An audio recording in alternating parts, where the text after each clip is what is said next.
Mən bir psixoloqam. İşim insanları dinləməkdir. Sadəcə qulaqlarımla deyil, qəlbimlə, insanlığımla, dərinliklə dinləməkdir. İşimin ən çətin tərəfi ağır şəxsiyyət pozuntuları, depressiya və sui-qəsdə cəhd edən insanlar deyil.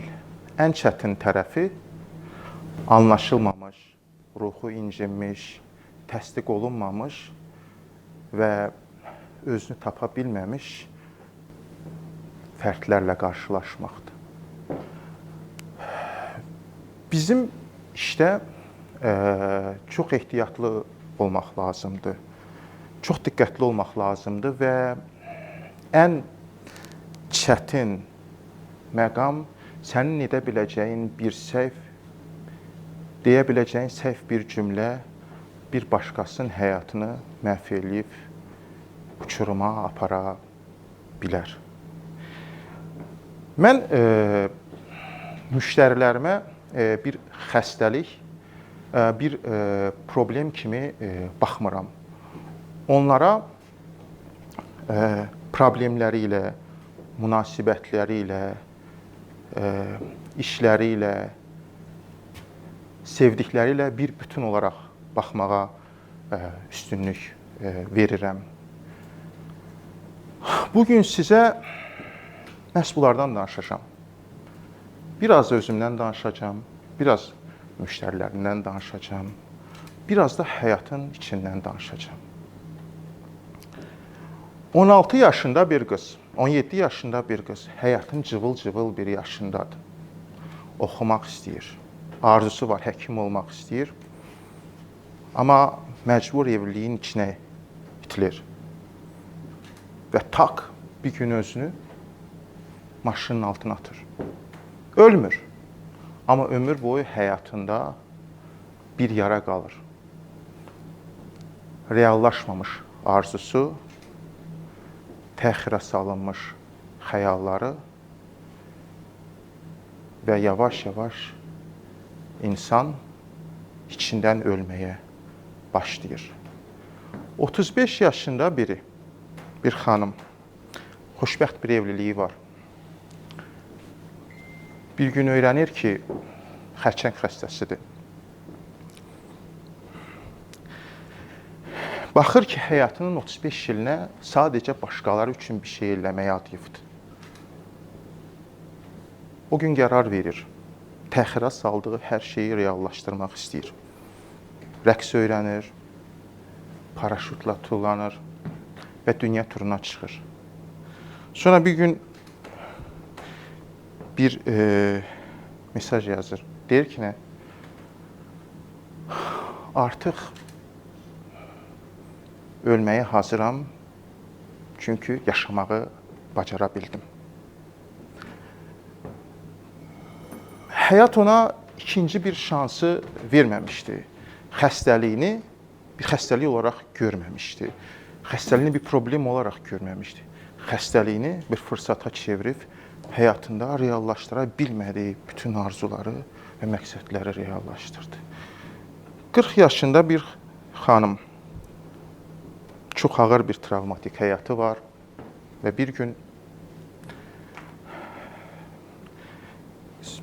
terapiyada anlaşılır ki, bu insan illər boyu yox deməyi bacara bilməyib, sərhədlərini müəyyənləşdirə bilməyib.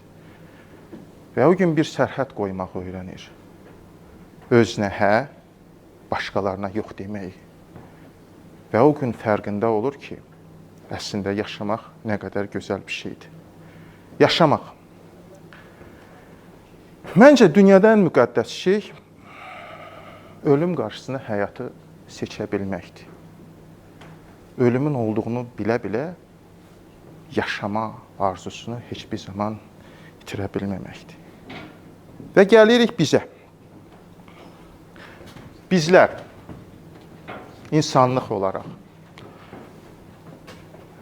bir dörd divar arasında bütün günümüz keçir. İş, ev. Bir başqa dörd divardan çıxıb, bir başqa dörd divar içərinə giririk. Dünya bizə bircə şey öyrədir.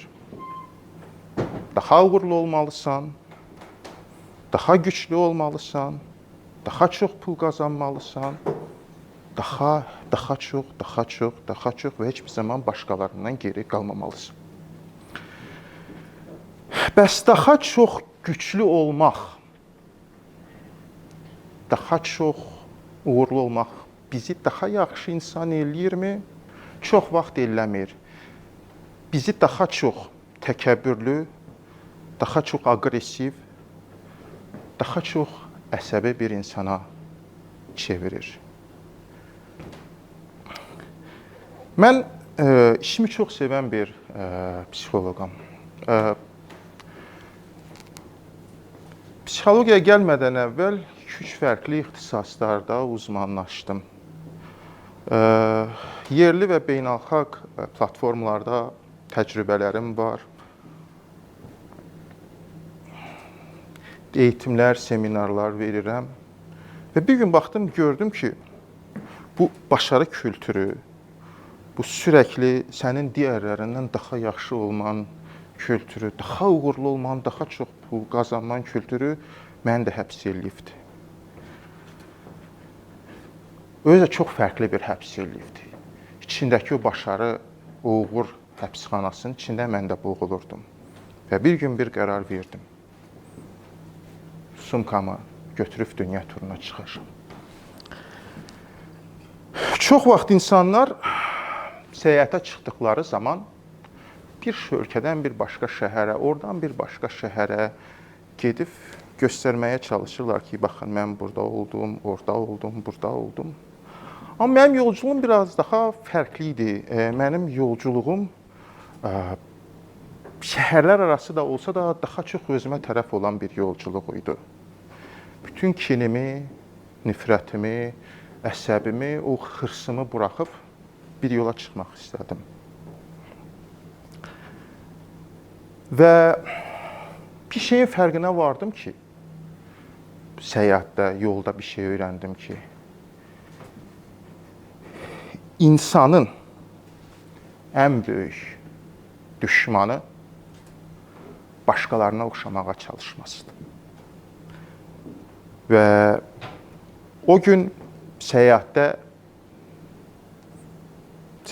öyrətdiyi çox gözəl bir şey var idi. Tanımadığım insanlarla qaldım, günlərlə küçədə yatdım, çadırlarda qaldım,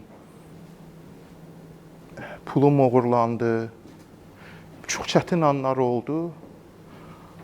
Amma gəzdikcə bir şeyin fərqinə vardım ki, əslində biz hamımız bir insanlığın bir parçasıyıq. Səyahətə çıxmadan əvvəl həyatın böyük hissəsini çox vaxt məndə bu düşüncələr var idi. Kim necə bir maşın aldı, kimin necə bir evi var, kim nətər evləndi, nə eləyir. Davamlı başqalarının həyatı məni çox maraqlandırırdı. Amma bir gün səyahətə çıxdığım zaman səyahət mənə bir şey öyrətdi. İnsan başqalarını özündən çıxardıb, özünü özü ilə bağlantı qurduğu zaman insan olur.